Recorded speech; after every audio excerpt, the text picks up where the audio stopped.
All right. Gabby, are you ready? I am ready. All right.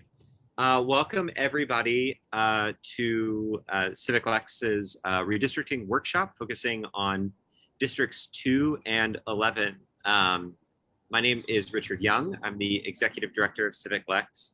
And I am getting very distracted by this virtual background on myself. So I'm turning it off so you can all see my front porch. We're really happy that you all are here and joining us. And I want to introduce you all to Gabrielle Mason, who is our redistricting fellow, who's been working with us since, oh goodness, what, like January? Is that right? Feels like January? forever. Since forever on a lot of our redistricting workshops. So if you receive our newsletters around redistricting or any of the, or have participated in our reading club or book club, I'm sure that you recognize Gabby. So we're very, very happy to have her here. I'm going to turn it over to you. And I just want to thank everyone for being here, and we'll see you on the other side. Take it away. Again, thank you for that lovely introduction. Again, I am Gabby Mason. Excited to be here. Ooh, you guys should be able to see my screen, my presentation. So please let me know in the chat if you're not able to see it. But thank you guys for coming here, and we're going to talk about redistricting. So thank you for coming to our second redistricting workshop. To get into it, what is Civic Lex? So Civic Lex is a nonprofit civil education organization that focuses on bringing daylight to the issues, policies, and procedures that impact Fayette County, Kentucky. And this, like I said before, is focusing on redistricting. So what is redistricting? It's the process of changing the size and shape of political districts to adjust for how communities grow and change. It is something that is constitutionally mandated, and it happens every 10 years based on the data from the census. These districts range from the national congressional district to the state legislature, all the way down to the local council and school board levels. So why redistrict? Places change over time, and redistricting redraws our political boundaries to account for that change and make sure that people are represented appropriately. So who redistricts? In some places, lawmakers themselves redraw their own boundaries. Some places have independent redistricting commissions. Those redrawing legislative boundaries have to take into account the common interests and voting power of communities that currently exist, while also predicting how communities will change moving forward. So sometimes those redrawing these boundaries can redraw boundaries to protect their own interests. So this is an example of a sample population, and there are many ways to draw the boundaries with just these samples. So here's the first way. As you can see, it doesn't really represent what's actually going on here. Here's another way that it can be redrawn. And here's a final way that it can be redrawn, which is the most accurate to what's going on. So with drawing boundaries, how boundaries are drawn can have profound impacts for different neighborhoods, communities of interest, racial groups, and much more. And let's take a pause. I don't know if it was said before, but if you have any questions or if the pacing is a little fast, feel free to put that in the chat, and hopefully I will be able to see it. Oh, there actually is some stuff in the chat. Okay, moving forward. So what about Lexington? Now I can't get the chat to stop. Lexington has an independent redistricting commission that is appointed by council members, and this process is run by the vice mayor. And what's interesting about Lexington is that it's a nonpartisan government, and each council member appoints one person from their district to represent their district's interests. And council members are not really supposed to be in contact with their redistricting representative about their district's boundaries, just to keep it nonpartisan and to keep it as fair as can be. So Lexington also has a set of guidelines for redistricting that is adopted by the Redistricting Commission.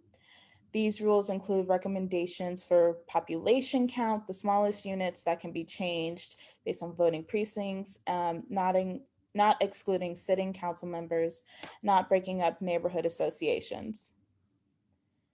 For the 2021 process, there are a total of 13 rules, and they are all available on the city and Civic Lex's website, including a target completion date of November 3rd. So Lexington has changed significantly over the past half century. If you can see these graphs, the print is a little small, but the population has rose exponentially, especially when you look at the 1970 population as compared to 2020. And this is the redistricting map from the 1970s. The districts color-coded to what you see here. And going through the years, changed a little in the 1980s. The 90s was really big. 2000s, 2010, and now we're looking at 2020. So Lexington has a lot of unique characteristics that it has to weigh when it redraws boundaries. You have to look at the rural and urban balance. Does a rural area need more than one person representing it? Communities of color represented on the council. Lexington is 25% people of color, yet only 1 out of our 15 CMs are people of color. University representation. UK has over 29,400 students, and should only one person really represent them? So where are we now? The redistricting committee met for the first time on August 25th, and like I said, they expect to be completed by November 3rd. They've adopted guidelines for the process. They have heard from planning, GIS, and the county clerk. They've discussed possible public input opportunities, and they're discussing 2 potential strategies for redistricting: the iterative and compact plan. So these are the 2 different plans that they're looking at.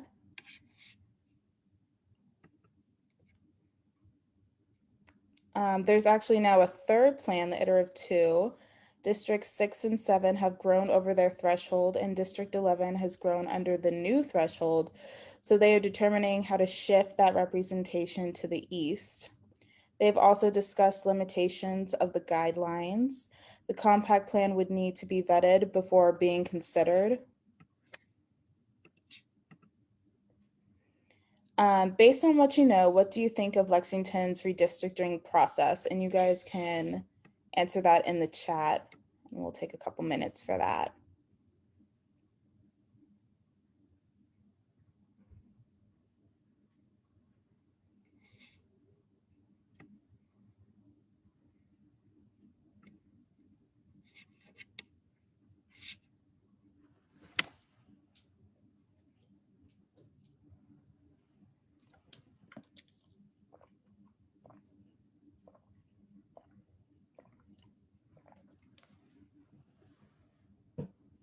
And while you guys are typing, come back. So this workshop is focusing on districts 2 and 11. So looking at District 2, Lexington's 2nd Council District extends from West High Street to Jefferson Street, and that includes Manchester Street, Leestown, and Georgetown. Citation, Newtown, and West Shore 2nd, 3rd, and 4th Streets. And under the current working scenario, District 2 is one of the city's most diverse.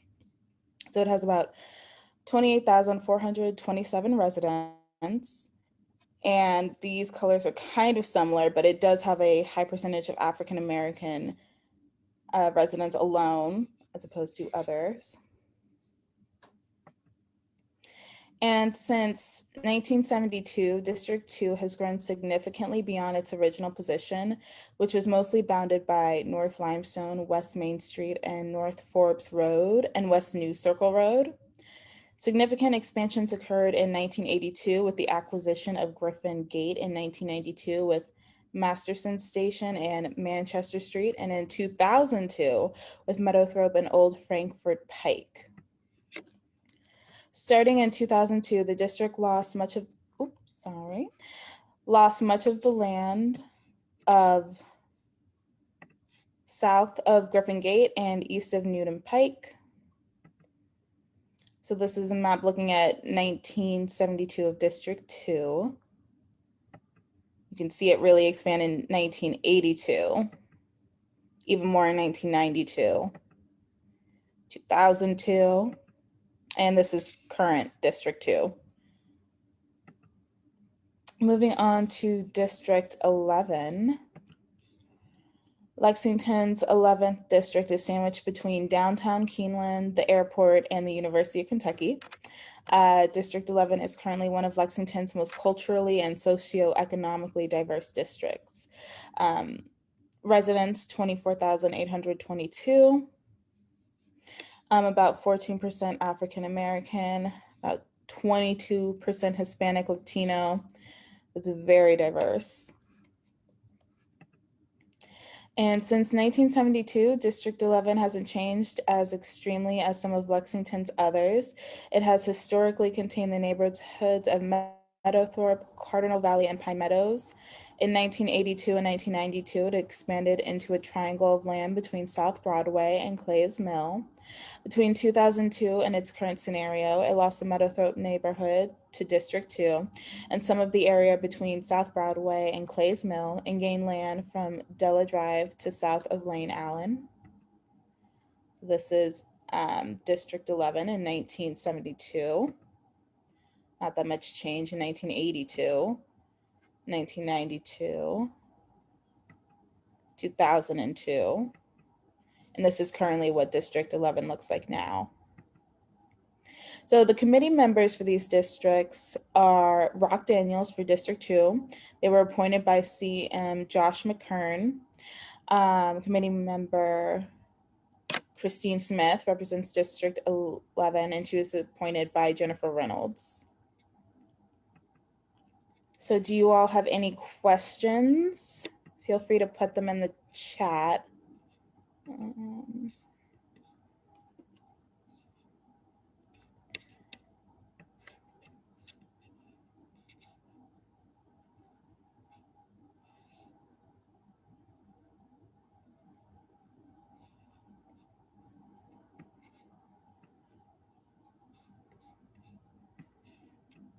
And if you don't have any questions right now, if you want any more information, you can always go to civiclex.org/redistricting. Lexington itself has a website, lexingtonky.gov/redistricting Lexington. And if you want any more information on Civic Matters, you can always go to the Civic Lex website, email Richard, or info@civiclex.org. I think I stopped sharing my screen.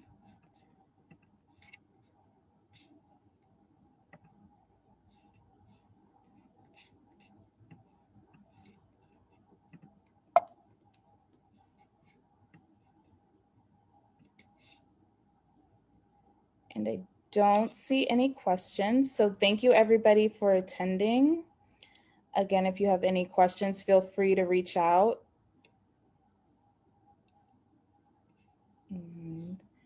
Richard, would you like to say anything?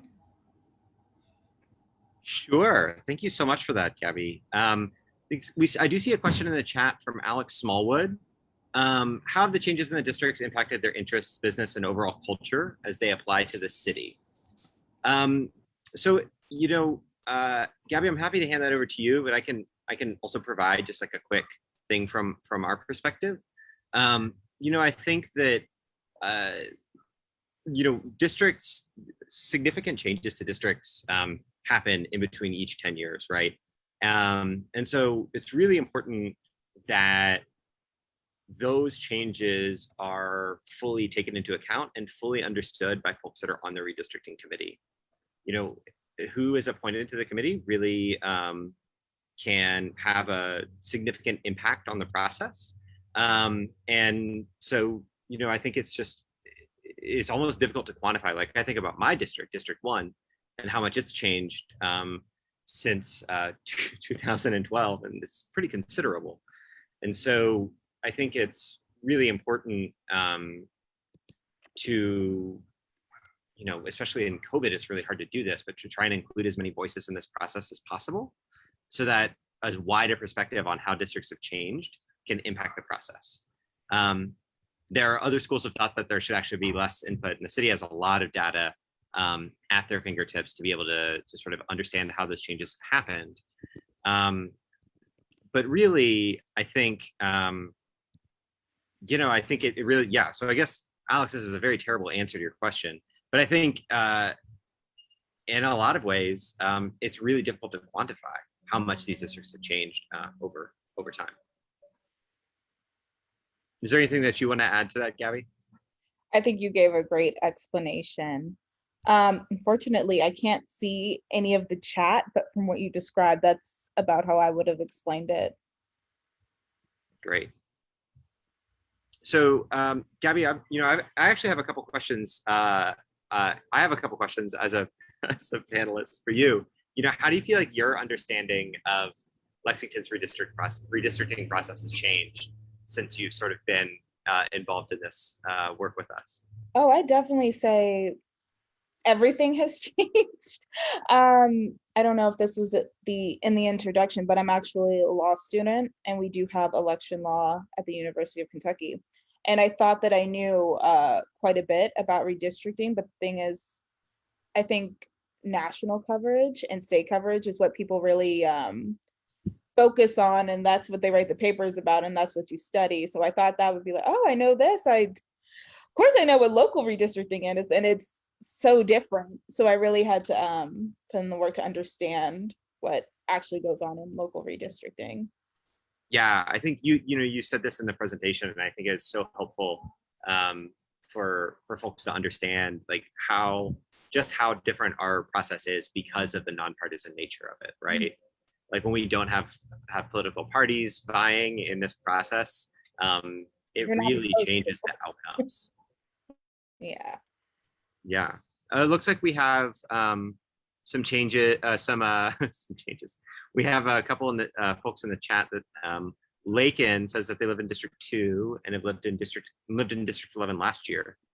And then Alex in the chat lives in the 6th district. Yeah, so we'll be covering the 6th district in a future one of these workshops. Our plan is to do one covering every district in Lexington.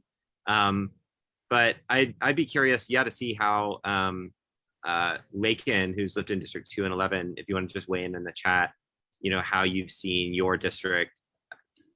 I think earlier you said that you haven't been here for terribly long, but like seeing how small District 2 used to be and how much larger it's gotten, I think is I'd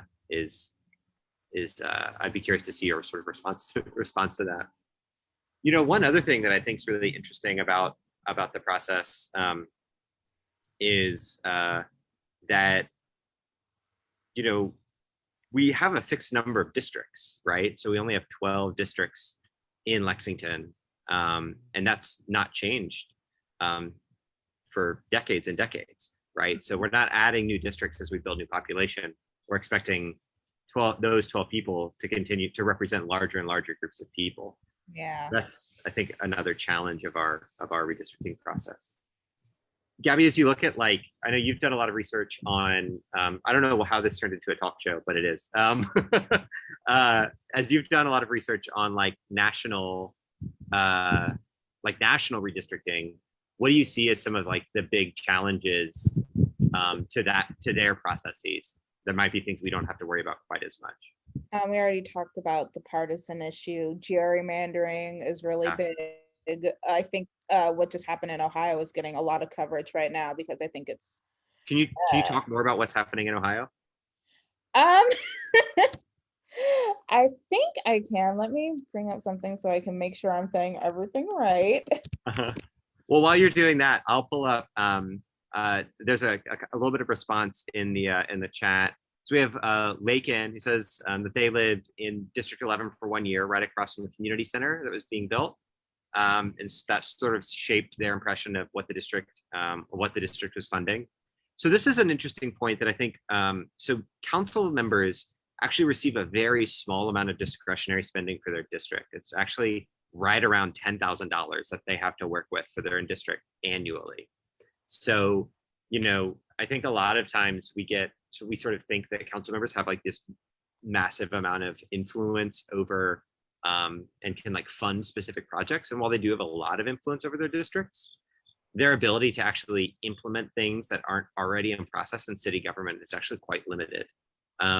So I always find that's one of the first things I learned doing this work, and I was fascinated by that.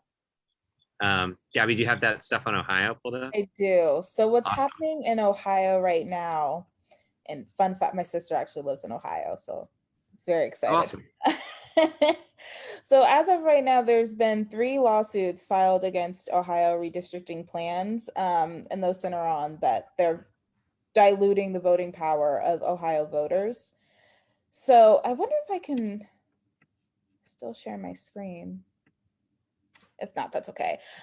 So the Senate maps that were sent in on September 15th by the Ohio Redistricting Commission, I would say it looks very obvious that they were partisan when they were composing them.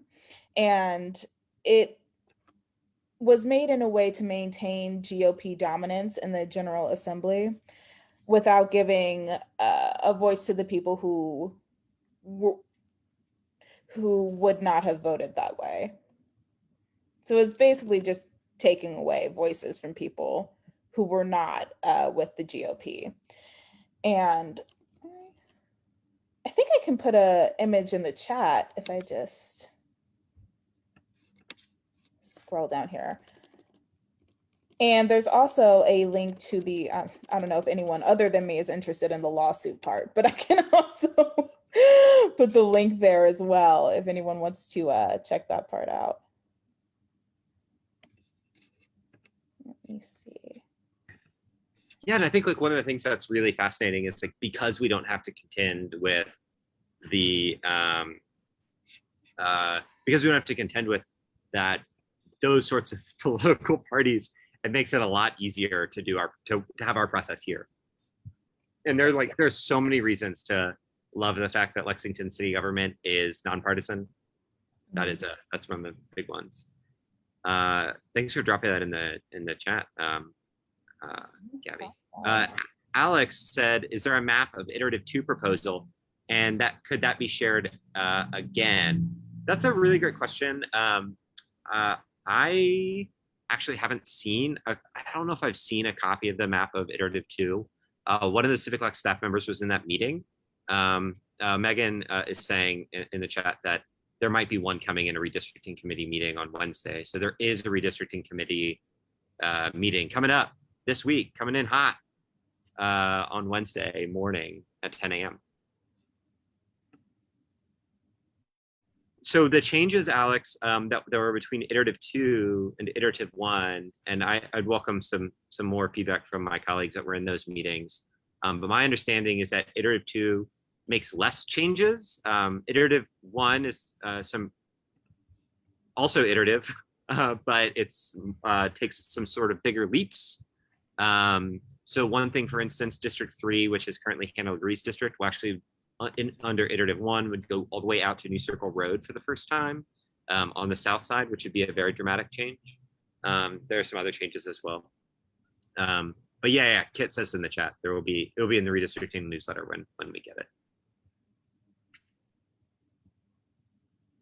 Are there any other questions that folks might have that they want to drop in the chat?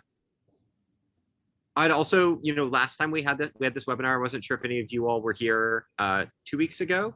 It was a meeting instead of a webinar. So, I would love to hear,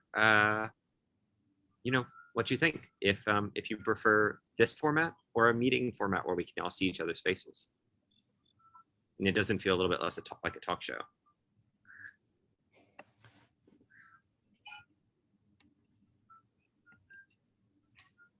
We have 2 exciting things in the chat. One, from Councilmember Reynolds, actually, Jennifer Reynolds on District 11. Say that the 11th district has many businesses owned by immigrants and continue to expand with more small businesses. Many of the neighborhoods in the 11th are half owned and half renter occupied. Student housing for UK students has been expanded quite a bit and changed the structure of some neighborhoods.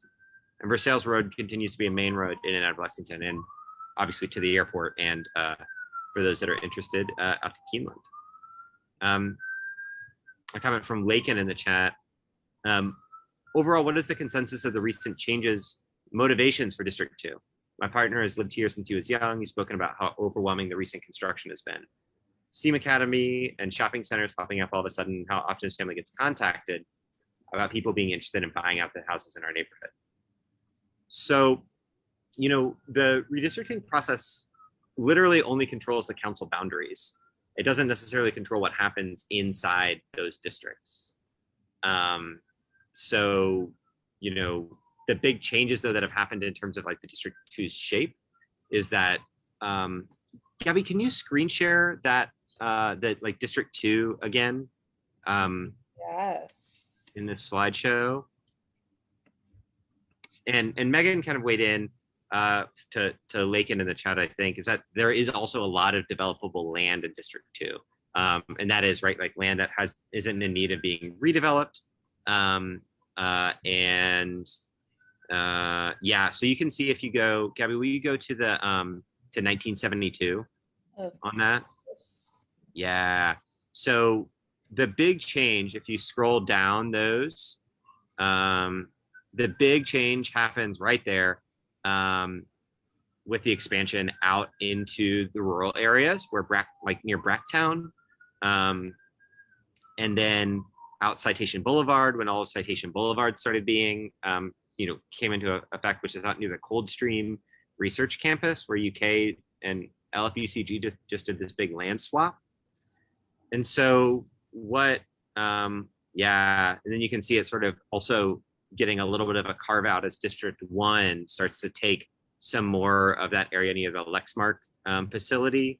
Yeah, right up in there. You can see a little bit where that's been carved out as well, and put into District 1. And then, yeah, it's losing a little bit more up there near Marlborough, Radcliffe as well. But District 2 is going to change a lot more because there's also, we're going to be where the Coldstream development is going to happen. So all of that in Citation Boulevard out by the Legacy Trail is going to be developed over the next 5 to 10 years. And certainly the sort of predatory nature of folks calling people to have them sell their houses is a problem. I've experienced that a lot here in District 1. Thank you for screen sharing that, Gabby. Oh, yes. Guess I can stop. Oh, Megan put in here, and I'm assuming Megan knows this. I don't know how Megan knows this, but this is a great factoid. Masterson Station, one of the largest neighborhoods in the state, apparently. That's fascinating. We can also, if anyone wants to stand around, so 6:30 would be really cognizant of people's time. So Alex, Lakin, or Quinn, if any of you all want to come in, and I can actually just realize I can promote you all to panelists. So if you all have any further questions that you want to ask Gabby or myself or any of the Civic Lex staff, just say that you want to be a panelist in the chat and we'll just let you in. Otherwise, we can call it an evening.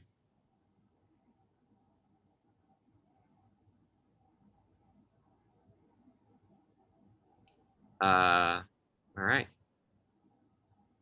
Keep my eye on this chat for a minute. See, this is exactly what I was talking about at the very beginning, where it needs like a little hold music button that you can just like turn on, so it's not like the awkward silence of like, well, waiting for people to put anything in the chat. Quinn says, very informative. Thank you, Quinn. You're welcome. You know, we also have information about Districts 1 and 12 up on our website, so you can go back and watch that workshop. Or if you want, you can also go to our website, and we have sort of pages on there for each of the districts. We'll have one set for District 2 and 10 soon, 2 and 11. Sorry. All right. Well, thank you all so much for joining us and for sticking around. That's great. Lakin says that they're somewhat unfamiliar with redistricting process. So are we. I think about like 10 years ago. It only happens every 10 years. I had different priorities 10 years ago when I was an age that I am now. Yeah, I was 12, so much more concerned with SpongeBob than redistricting. Yeah, so we're happy to take any more questions. And Gabby put up our email addresses earlier, just Gabby@civiclex.org, Richard@civiclex.org, or info@civiclex.org, and we get all of those. So if you have additional questions that you think of, between now and when the redistricting process ends, oh, perfect. Just let us know. We're happy to answer questions about any of this stuff as often as we can. Yeah. So to Alex's point about hearing directly from members of the districts, that would be we should invite some folks, some like longtime district residents to come to our workshops. That's a great idea. But B, we do think that, and Megan and Kit can weigh in on the chat on this, they've been in the meetings. It does seem like there is a chance that there will be some sort of public input process. It's unclear what that is, but they're still in the early phases of this, despite it trying to be done in November. Guess there'll be something. Awesome. All right. Well, if anyone does have any questions, I guess we'll just wrap it up. Oh, well, there's still stuff happening in the chat. It's wild in there. Well, Gabby, thank you so much for this presentation today. And thank you to everyone that was in attendance. If you have further questions, there are some email addresses that you can reach us. And we'd be happy to chat with y'all anytime. The next workshop, thank you, Haley. The next workshop is on October 11th, 2 weeks from today. I can't believe that will be October. And then, yeah, I think Gabby, do you want to tell everyone about the reading club? Yes. So if you're still interested in redistricting, we have reading clubs that are happening on Tuesdays. I forgot the time, but all the information is on the CivicLex website. I think you can sign up through CivicLex online as well. We have an actually, I think, very fascinating article that's up if you'd like to learn more about redistricting, local redistricting. And that's Tuesday from 5:30 to 6:45 p.m. Yes, not at 5:30 a.m. to be very clear. Thank goodness. Yeah, and Haley just put in the chat here. I'll copy it and send it out to everyone. If you want to know more about our events, you can just go to this website. We have all of our events posted up there. Also tomorrow is a city committee watch party at Cornerstone, which is on UK campus. We'll be watching the Budget, Finance, and Economic Development Committee meeting. So, yeah. If that makes sense. That does make sense. I don't know why I would say that. Yes, tomorrow we'll be watching a committee meeting together. It'll be really fun. Cornerstone from 12:30 to 3. I believe there's free food. I don't know what it is, but I believe there's free food. Yes, I got the free food smile face. Oh, and I think it might be pizza. Last week it was sushi, and the week before it was some delicious sandwiches.